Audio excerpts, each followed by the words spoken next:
Vejam bem, Jesus na sua vida pública, na sua vida missionária, uma hora ele falava para a multidão, para os grandes grupos. Uma hora Jesus falava especificamente para os discípulos. Outra hora ele falava em particular para algumas pessoas. Mas tinha momentos em que Jesus também falava para as autoridades religiosas da sua época. E é muito interessante. Quando Jesus se dirigia para as autoridades da sua época, os fariseus, os saduceus, os mestres da lei, os escribas, parece que, na grande maioria das vezes, Jesus entrava em confronto com eles. Como assim? Jesus, o Filho de Deus, que veio aqui para as ovelhas perdidas da casa de Israel, ele era tão firme e algumas vezes até tão duro com as autoridades religiosas, com a cúpula religiosa, o pessoal lá do templo. Por quê, Frei? O motivo é exatamente um. Jesus foi percebendo que aqueles homens do sagrado, aqueles homens da religião, eles não estavam mais vivendo a pureza da lei. Eles viviam a lei, mas viviam a lei pela lei, e não pela intenção da lei. Como nós também, muitas vezes, podemos ser muito católicos. Outro dia eu estava vendo uma reflexão do Leandro Carnal. Escreveu um livro junto com o padre Fábio de Mello sobre crer ou não crer. E nesse livro o Carnal diz exatamente isso. Ele que foi ministro da Eucaristia,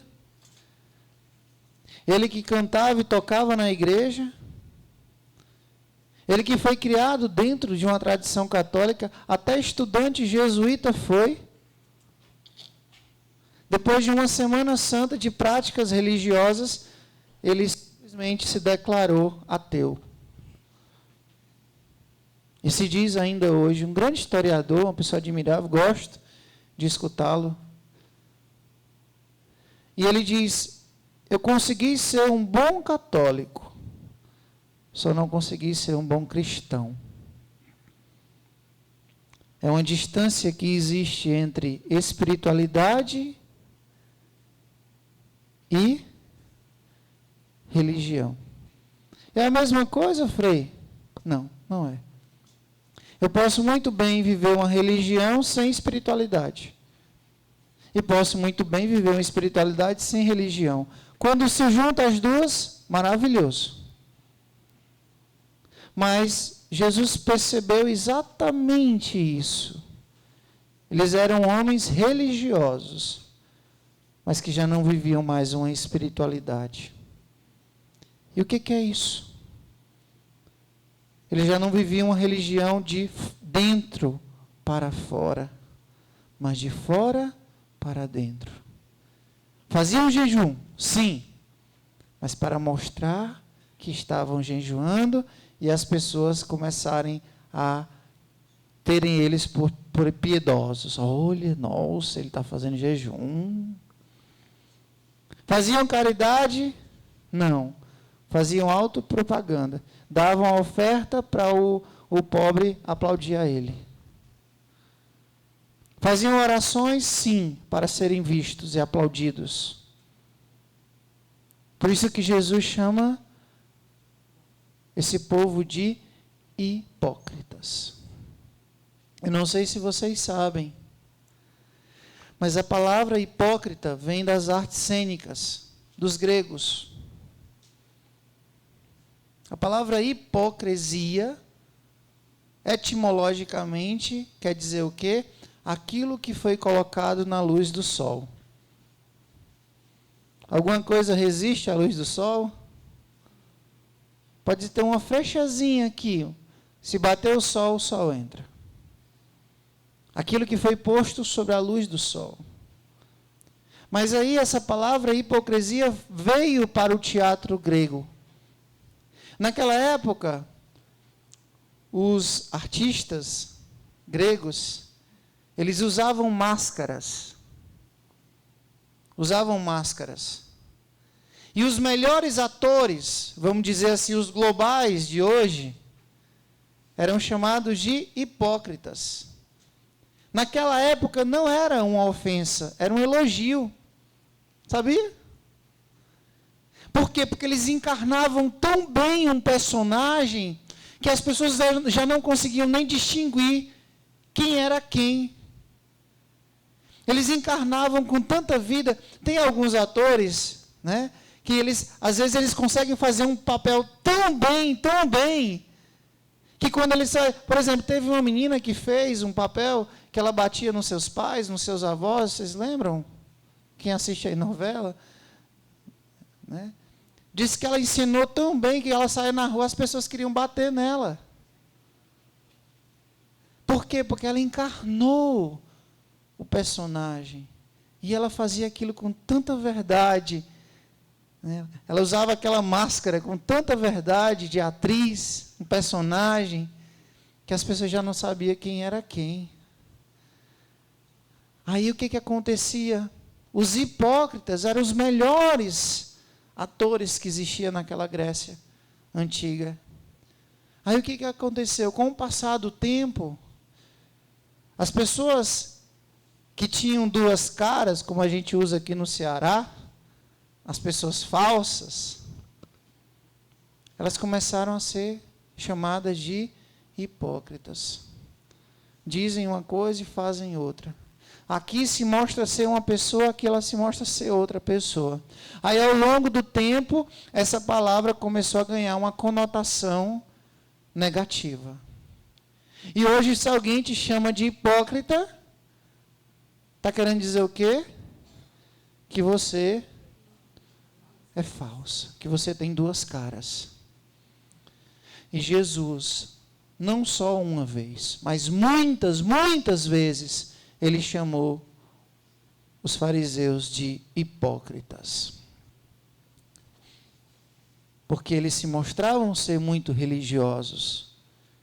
De 10 mandamentos, eles fizeram 613 preceitos. 613 regrinhas que eles tinham que cumprir.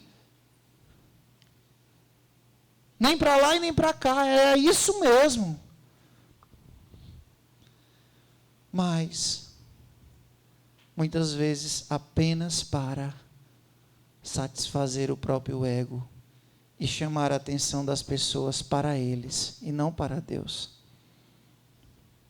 Naquele livro que eu falei para vocês de manhã, Cultivo Espiritual, o autor, ele diz uma coisa fantástica que eu não me esqueci, ficou no meu juízo assim.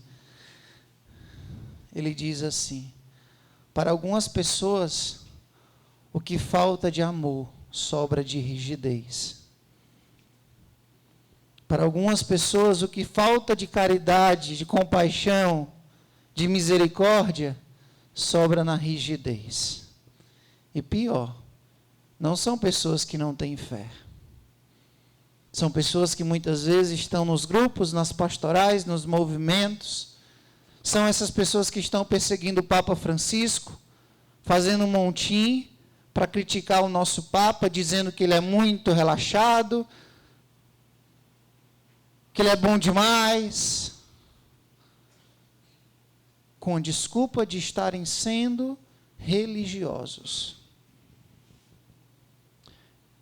Esse tipo de gente, Jesus desmascarava. Lembra daquela mulher à beira do apedrejamento? Jesus olha para ela e diz uma palavra simples: quem não tiver pecado, que atire a primeira pedra. Disse que dos mais velhos aos mais novos, porque os mais velhos tinham mais pecados. Foram deixando as suas pedras e indo embora. Para criticar, para querer apedrejar, estavam ali com as pedras nas mãos. Mas talvez para buscá-la em algum momento que precisasse satisfazer os seus caprichos, seus prazeres, eram os primeiros. É assim? Meu povo, eu particularmente tenho medo. Não sei se o Padre Luizinho, o Padre Alex também tem. De pessoas que usam o discurso religioso para ferir.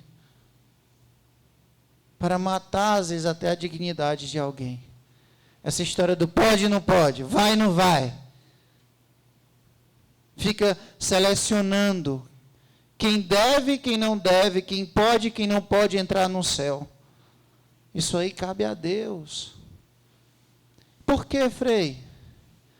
Porque a gente vê a aparência.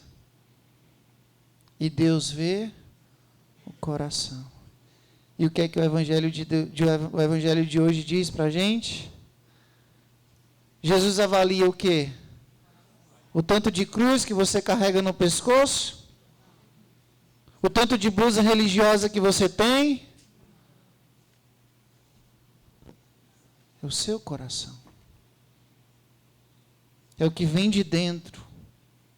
E não o que vem de fora. É a intenção do nosso coração. É daqui que saem tudo que é bom e tudo que é ruim. Por que que Jesus disse que se a gente olhar para uma mulher e desejá-la sexualmente, a gente já adulterou? Porque aqui dentro eu já pequei. É a intenção que faz a ação. Anota isso. É a intenção que faz a ação. Antes de roubar, antes de falar, antes de ser invejoso, já aconteceu aqui, ó, dentro de mim. Para as coisas boas e para as coisas ruins. Você só sai de casa para vir rezar, porque dentro de você já tinha dado um sim para Deus. A sua intenção era vir aqui rezar e dar um passo para Deus. E você deu. Mas primeiro houve uma o quê? Uma intenção.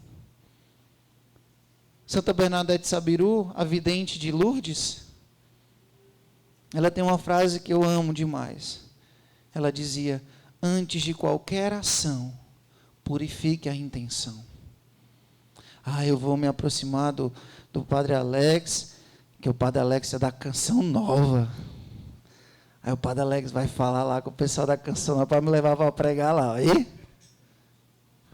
Ou então eu vou me aproximar do Padre Luizinho, porque toda vez que eu quiser me confessar, eu já sei que eu posso ligar para ele. A minha intenção está sendo reta. Se viu a minha amizade com eles desse jeito? Não. Porque aqui dentro não existe bondade no meu gesto. E eu posso até fingir para vocês, mas para Deus não.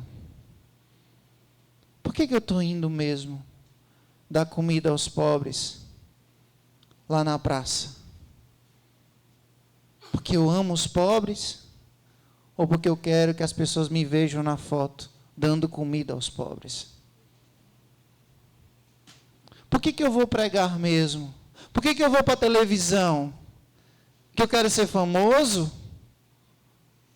Por que eu vou lançar um CD? Por que eu tenho um programa de rádio? Porque eu falei que quer ser famosinho. Vocês não sabem o quanto custa estar ali. Quantas críticas, quantas coisas eu tenho que suportar por aparecer tanto. E que eu vou levando para o coração de Jesus, porque Ele sabe que a minha intenção lá não é fazer sucesso, não é fazer fama. Sem TV, sem rádio, eu continuo padre do mesmo jeito. E graças a Deus, com o amor das pessoas, do mesmo jeito. Porque a intenção do meu coração não é ser um popstar. Deus sabe. Qual a sua intenção quando você vai à missa? Quando você reza? Quando você participa de um grupo? É isso que Jesus está falando no Evangelho de hoje, meu povo. É isso. É a boa intenção do ato, do gesto. Eu vou me aproximar de alguém por ela ou pelo prazer que ela pode me oferecer. Eu vou me aproximar daquela pessoa porque ela é rica, porque ela pode me dar o que eu quiser na hora que eu quiser. Eu digo uma coisa para vocês, eu nunca descobri que tinha tanto parente do que no dia da minha ordenação. Todo mundo queria ser minha tia. Todo mundo queria ser minha madrinha. Apareceu parente de todo buraco. E eu fiquei pensando, se eu fosse um marginal? Alguém ia querer ser meu parente? Se eu fosse um meliante, um delinquente?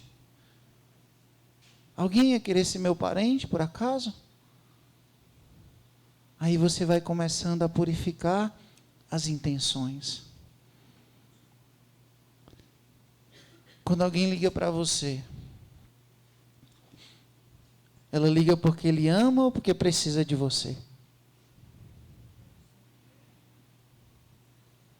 As intenções, elas precisam ser purificadas. E hoje, quando eu estava pensando sobre isso, eu fiquei pensando, né, que a gente precisa sempre avaliar. Eu estou indo rezar por quê mesmo? Porque eu quero de Deus alguma coisa ou porque Deus merece o meu louvor? Eu estou indo fazer minha novena só porque eu quero aquilo ou porque eu preciso de fato de Deus? Porque quando a intenção é só conseguir o benefício, depois dos 9 dias, tchau Deus. Conseguir a graça, tchau Deus. A intenção era somente obter a resolução do meu prazer, da minha satisfação. A minha intenção não era honrar a Deus. Gente, a gente sente ou não sente quando a intenção é pura? Hã? A gente sente quando a intenção é pura. Alguém que está perto de ti, que te ama, pelo simples fato de você ser você. Ontem o padre dizia na palestra que ele tinha algumas pessoas na vida dele, eu achei bonito. Ele disse assim, eu tenho algumas pessoas na minha vida que eu podia sair da igreja, deixar de ser padre, ser ateu, ser macumbeiro, ser espírita, ser o que for, eu sei que essas pessoas não iam deixar de estar comigo. É bom a gente saber que existem pessoas assim, que te amam não pelo que você tem, não por onde você mora, pelo status, mas pelo que você simplesmente é. As intenções do coração.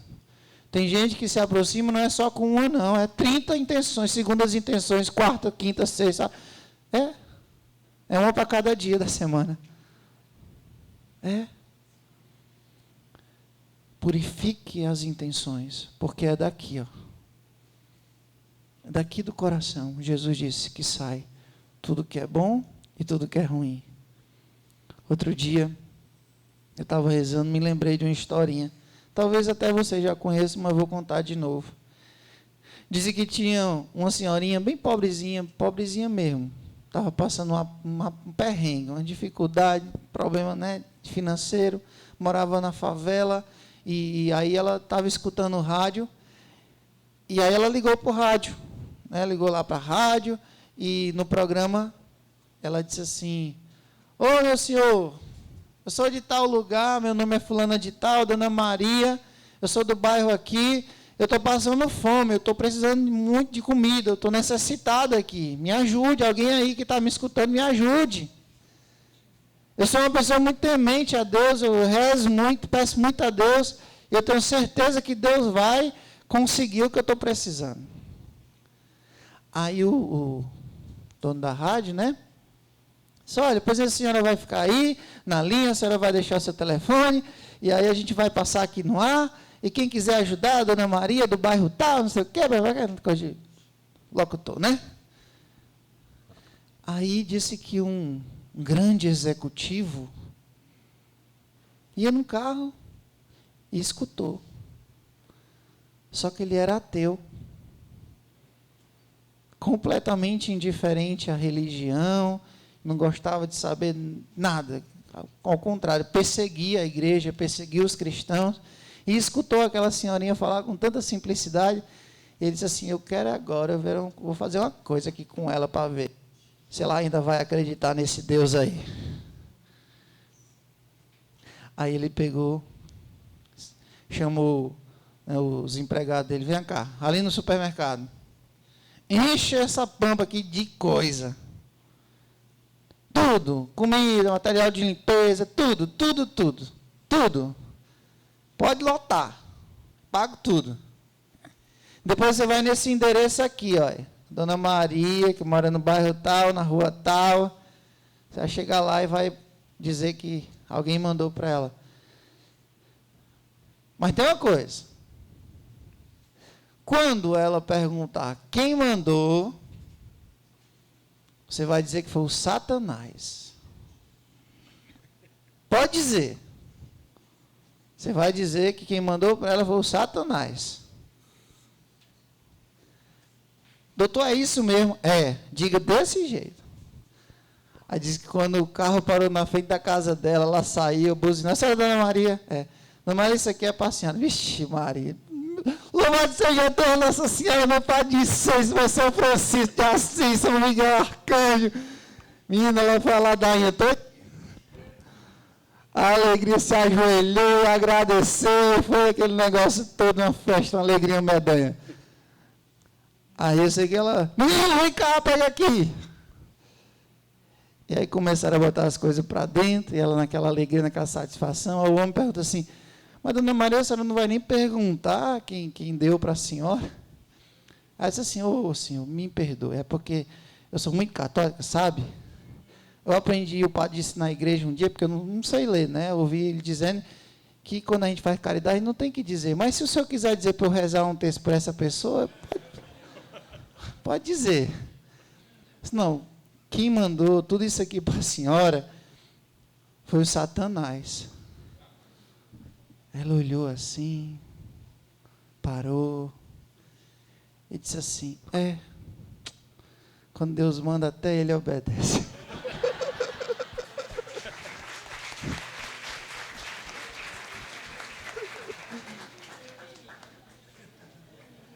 A intenção do coração é uma coisa, né?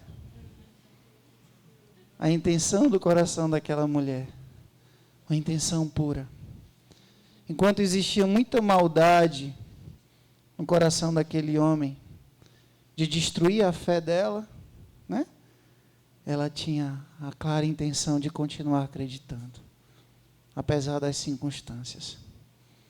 Então, meu povo, a mensagem do Evangelho é bem clara essa. Podia passar a noite toda aqui para só isso aqui. Pelo amor de Deus. Quando for agir, pergunte a você: isso é maduro? Por que eu vou fazer isso? Eu vou fazer isso para agradar a Deus ou agradar o Frei? Se for para agradar a mim, precisa não. Sou pecador, sou fraco, sou limitado. Só vou entrar no céu pela misericórdia, tenho certeza. Aí, o que eu vou fazer? Por que eu estou servindo na igreja? O que eu estou tocando e cantando? É para realmente fazer o reino de Deus crescer, agradecer a Deus pelo dom que Ele me deu, ou é para aparecer, fazer show? Estou falando isso porque, infelizmente, a intenção de, infelizmente, muitos músicos não é mais servir a Deus. É fazer espetáculo. Show. Cheio de frescurinha, né? Se não for assim, eu não canto, se não for assim, eu não toco. A intenção qual é mesmo? Evangelizar? Ou alimentar ego? Se autopromover? Purifica a intenção. Eu tenho certeza que o seu coração vai ser um coração maduro. Amém?